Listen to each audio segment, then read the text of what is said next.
Hey there. My previous video on the experimental section got a lot of views. It was titled, How to Figure Out the Experimental Section. And I think that maybe some people thought that I was going to give away some secret for how you can figure out the experimental section on test day, which you really can't.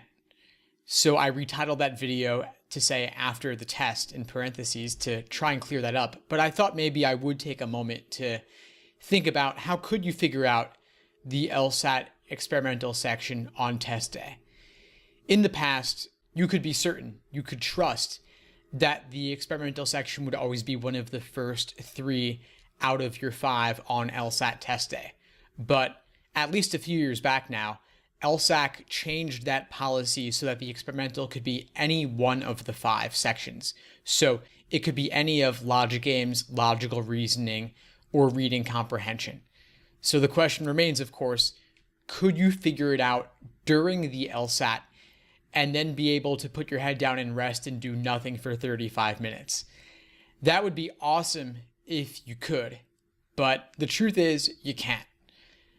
Experimental sections might seem a little bit different in certain small, nuanced ways because LSAC is, of course, experimenting. They're testing things out.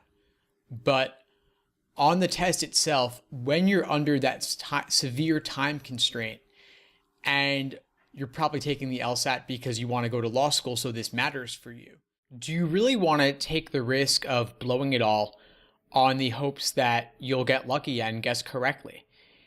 The LSAT has included a lot of curveball logic games in recent years.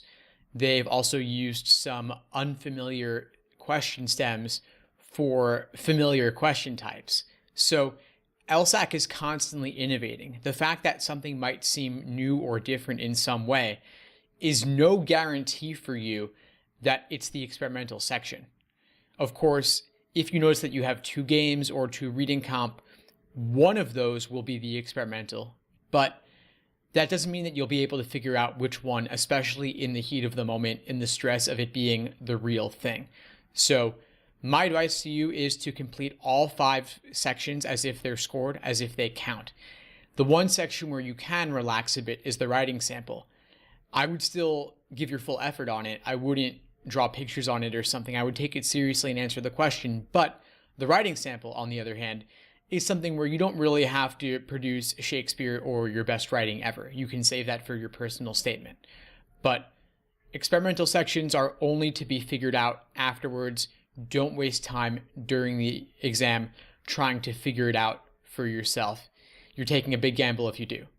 Anyway, that's all I have to say on that. So all the best to you with the LSAT, and thanks for watching.